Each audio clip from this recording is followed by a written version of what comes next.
Hey guys, welcome back to the Booth Podcast. It's Connor, obviously. If you will notice by the timestamp on the video, or I guess the length of the video, this is a bit of a shorter episode, and you're going to be picking up kind of in the middle of a conversation, and that's because we had technical difficulties again. Big surprise there.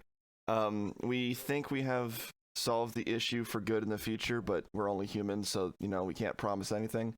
But we can promise is that this week was definitely, I think, me and Matt would agree that this week was rushed and that it's not the product that we want to be putting out, and we're not exactly proud of it. But that being said, we are working hard to do better in the future, and next week's episode will be on time. As another reason, this one's a day late.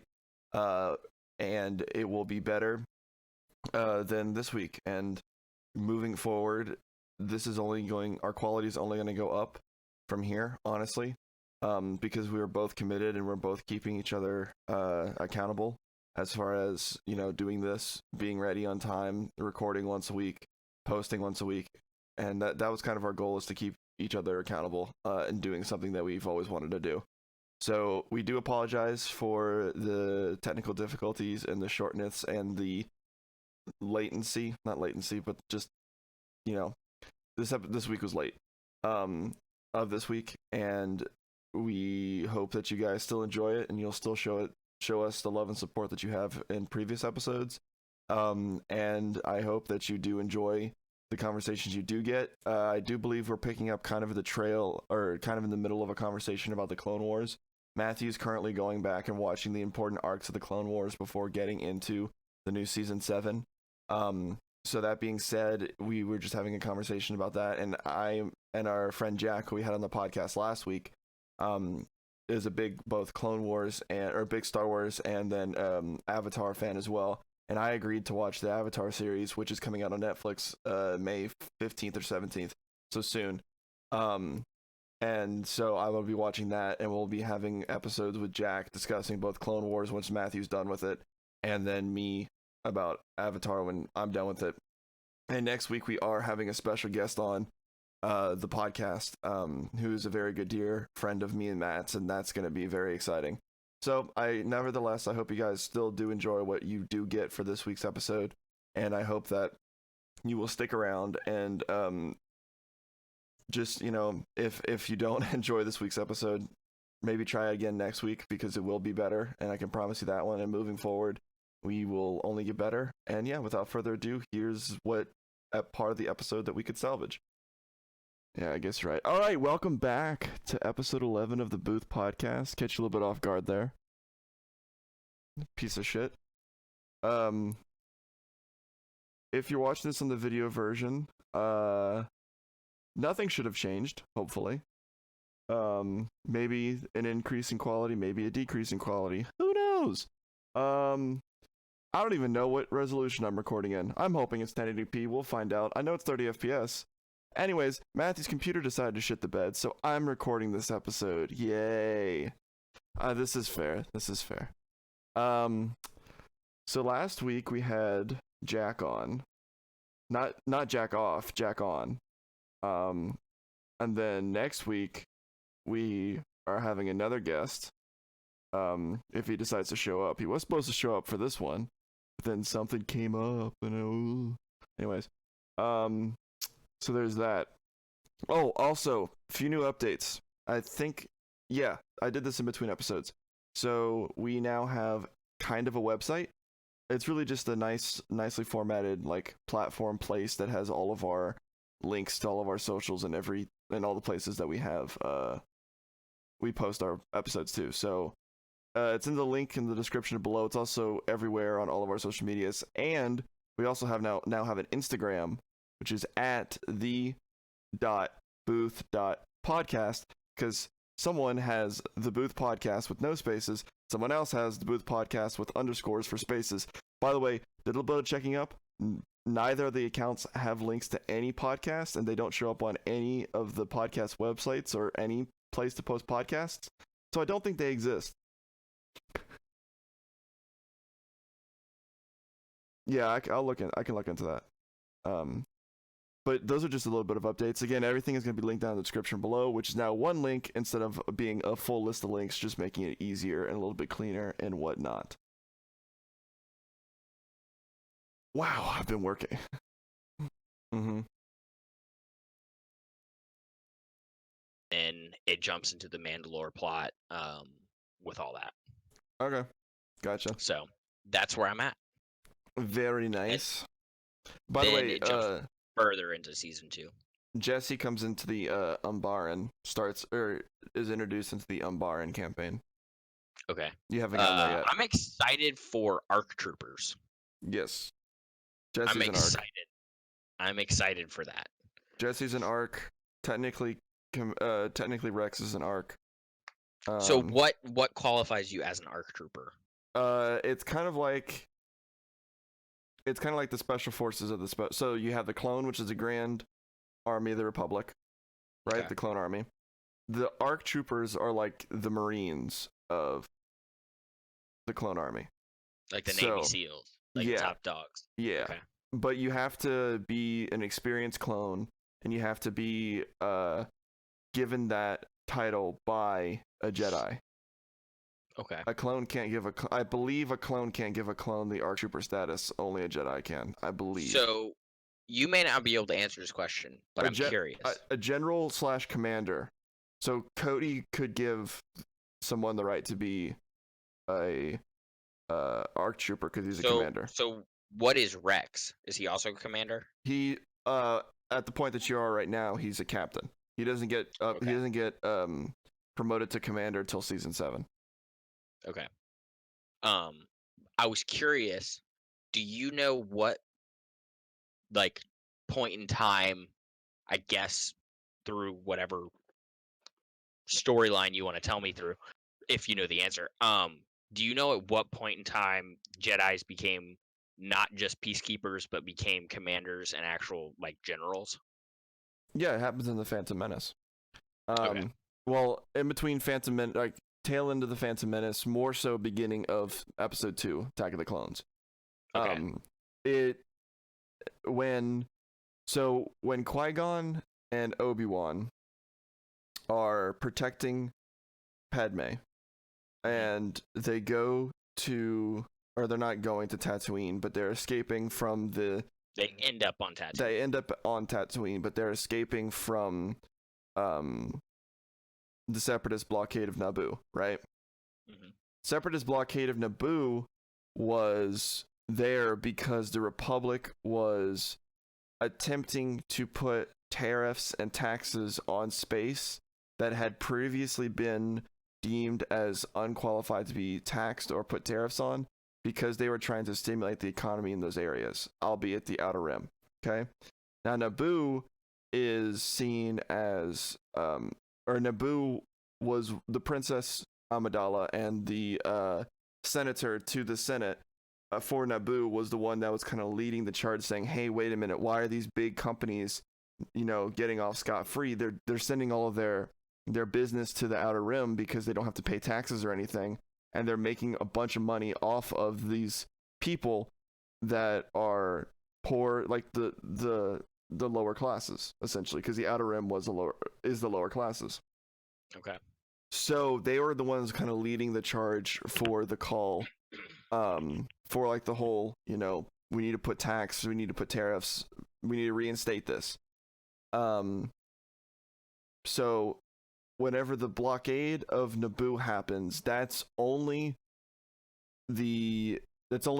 company that's doing it. That's not the Separatists. The Separatists haven't been formed yet, okay?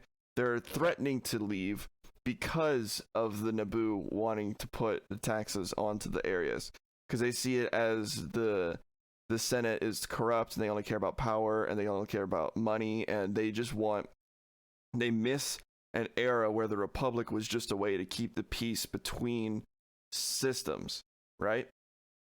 So that being said, the Separatists are then threatening to leave because they side with the big companies, the big corporations, and they want to leave essentially and create their own confederacy or their own federation of independent systems, which is very much just each system rules its own system, and then you have a central government that's just kind of there to keep the peace and for trade between the systems, kind of thing.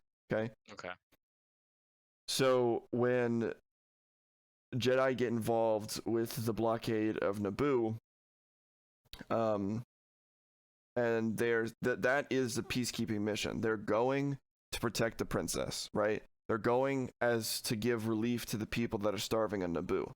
That's the goal. They send one of their very highly trained, one of their more highly trained masters on the council, being Qui-Gon, and his Padawan Obi-Wan, to Naboo.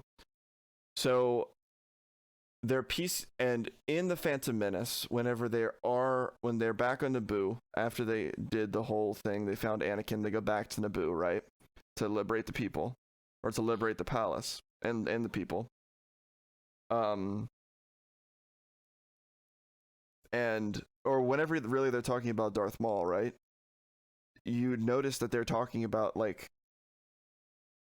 Mace Windu says, "How is this possible? The Sith have been," or not Mace Windu, one of the council members with the dude with the tall head says, "How is this? Yeah, how is this possible? The Sith have been extinct for thousands of years."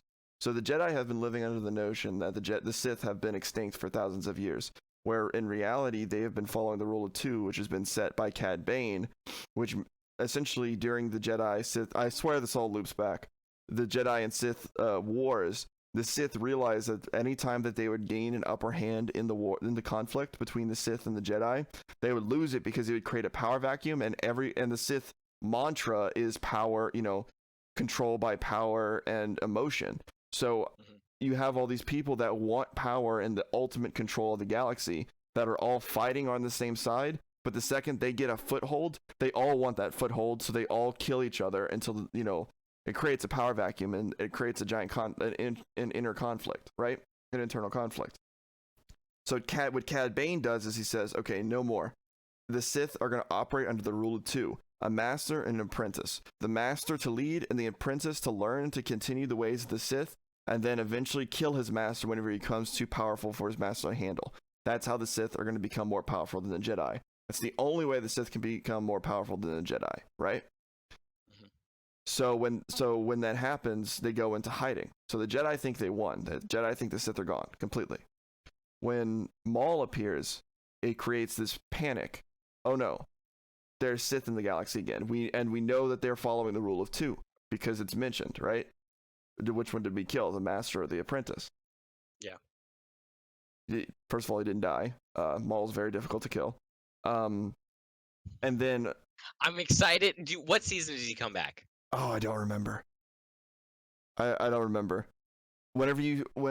Just know that. And also, does it take place on Mandalore? No, but he will end up on Mandalore. Okay, because I remember seeing, like, again, whenever I initially watched this on Cartoon Network when I was younger, I remember him being in a very similar room as what I saw on Mandalore. He does end up on Mandalore. It doesn't start there. But anyways. Okay. And you're going to meet his brother before it's reintroduced. Before you're reintroduced to Maul. You'll meet his brother, and his brother will become a big deal. Anyways. So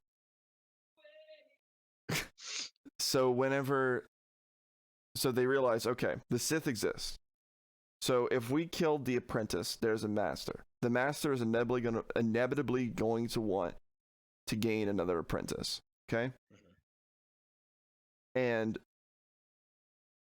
then they have the big appearance of a droid army on Naboo.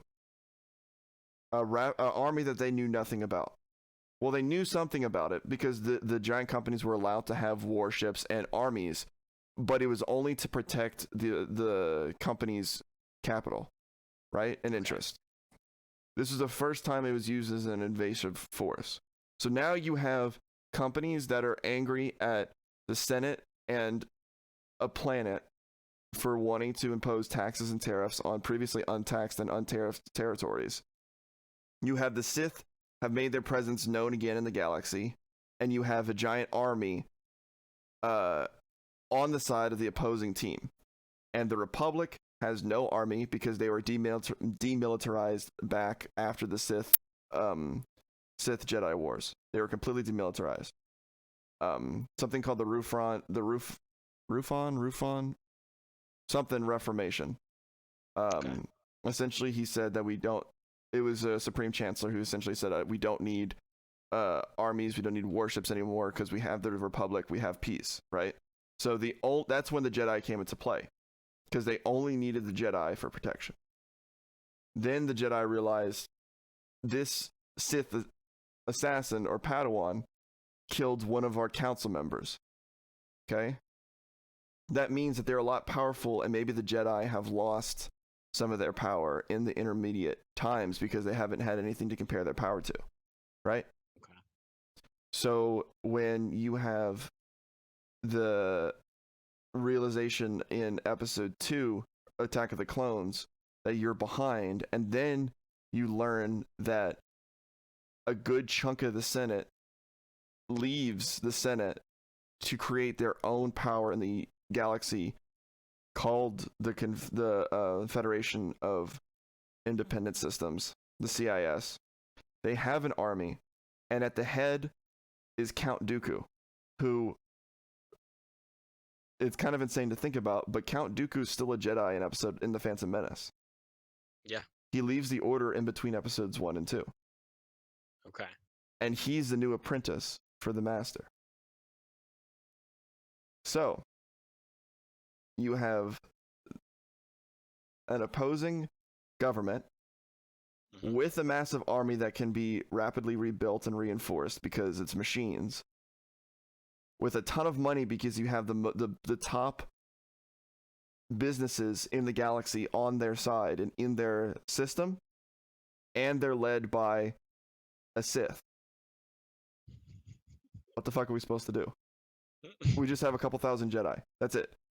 Yeah. We don't have an army. And the Jedi are still supposed to be peacekeepers, so they don't want to go to war. Yeah. That's where the clones come in. Now, the clones were always designed to take orders, but take orders from who? They don't have any long-lasting military tradition unless it's like planetary police forces, right? Mm-hmm. That's where the Jedi come in. They're the only ones that have any kind of knowledge of battle, and a lot of them don't have a lot of knowledge of battle because they were just trained in lightsaber combat. Very rarely they were trained to fight off, and blaster combat. They were never trained for like tactical stuff and strategy and whatnot. That was all stuff they had to learn, and they used the Force a lot to aid in visions. But then as they started losing touch with the Force, as Sidious became more powerful, they really, they lost sight of what was actually happening.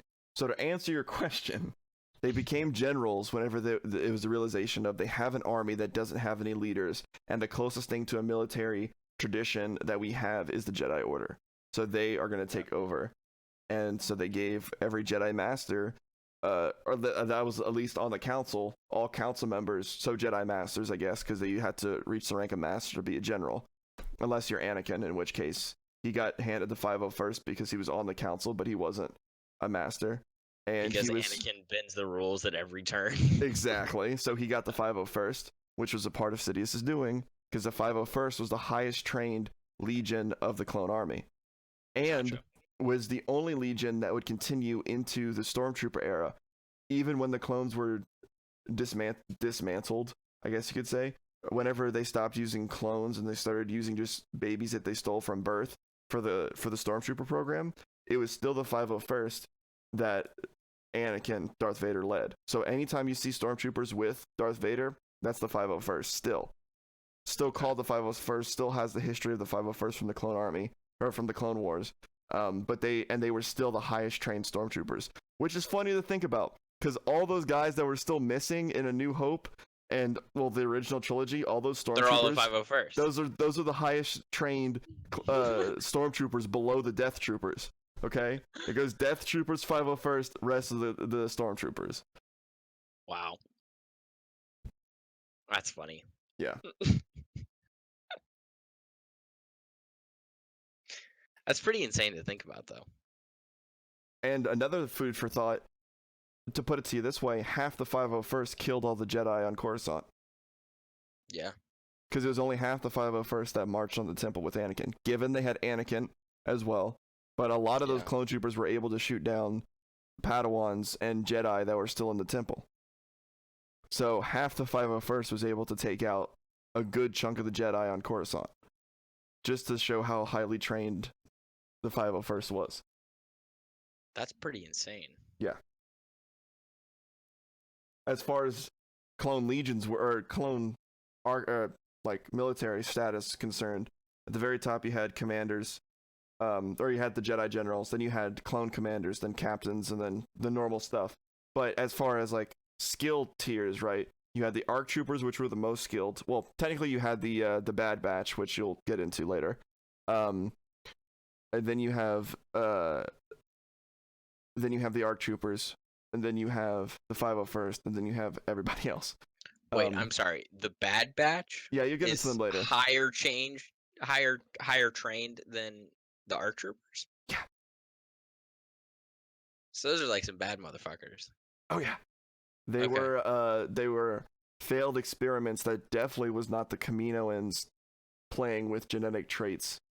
I see. Yeah. Okay. Those don't come into play till season 7, but you'll get there. Okay. Yeah. There's some. I'm thoroughly enjoying it so far, and as you should be. I'm excited. Every time I sit down, I'm like, I can't wait to watch it again. Cause like, oh man, it's better than I remember it. Yeah.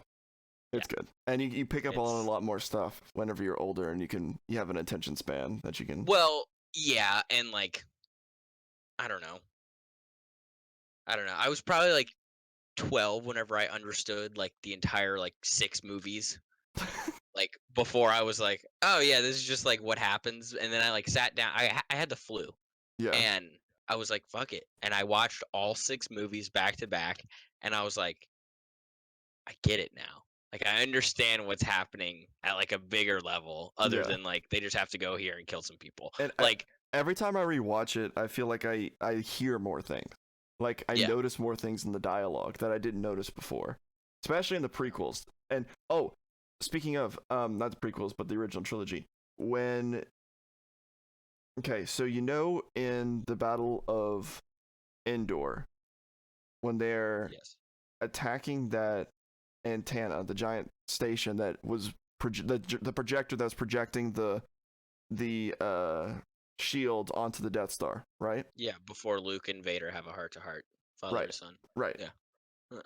That old dude with the white beard. Do you remember him? This is gonna blow your mind. I think I know who you're talking about. What about him? That's Rex. No. Yeah, that's Rex. No. It has been confirmed in canon that is Rex. What the fuck? Okay, because we know he survives the Clone Wars. We know he does not take part in Order 66. Mm-hmm. We know that him, Wolf, and Gregor all go to I forgot the name of the planet, but they essentially escape, right? And they all get their inhibitor chips, which is the chips that make them do Order 66 taken out of their head. Okay? Okay. We know that he's alive during the events of Rebels because he's in Rebels. Okay? And one of the last times we see him in Rebels, he's wearing... Does Rebels take place in between 3 and 4? Yes. And then there's the last episode, or the last season, has some stuff that sprinkles in between the other 2 original trilogy movies, or the 3 original trilogy movies. The last time we see Rex in the Rebels universe, in the Rebels show, he's wearing the exact same outfit that old dude with the beard was wearing on the Battle of Endor. And when asked about it, Disney confirmed that is supposed to be Rex in the Battle of Endor. That's insane. Because he would have known, because it really wasn't that long ago. 30 years. The Empire was overthrown in 30 years. Since the Clone Wars. So he would have remembered. So the Empire would still be using a lot of the same stuff that the Republic was using, especially for military bases and operations. So Rex would have known that sucker inside and out. Yeah. So on a battle so big and on a secret ops mission so critical, why would you not have the leader of, or the former leader of the most deadly clone legion there to help you, especially because he's still alive and on your side? Yeah, that's insane, dude. Yeah. All right, well, we will talk about this more in upcoming episodes. We're gonna have Jack on again, yes, to talk about Clone Wars and hopefully Avatar. Whenever you get around to that, May 17th. We'll probably end up having 2 episodes, one completely dedicated to Star Wars and another completely dedicated to Avatar, just because there's so much within those 2 series that I know Jack and I can go on for hours talking about Avatar alone, and I'm sure between the 3 of us talking about Clone Wars, it will be quite the podcast. Of course. Anyways, all that being said, I sadly have real world things to go take care of. Of course, I have Madden to play. Well, there you go. I will continue watching Clone Wars, and I will keep you updated. And I'm very excited for our episode with Jack, whenever that commences. But and I'm very excited for our episode next week as well. So yes, hopefully, unnamed individual will not flake on us again. And, asshole. Will hopefully be ready at a reasonable hour. Of course, of course. Alrighty, well. This has been episode 11 of the Booth Podcast. Please like, subscribe, and comment if you're on YouTube. Do everything you can on the other platforms, whatever those other platforms ask for. All of our links are on Twitter, whatever you'd like. Of course, all of our links are in the description below, or in the description of wherever you're listening to this. And you can find the Booth Podcast and audio-only versions anywhere you get your podcast. And we will see you next week. Peace. Alrighty. Peace.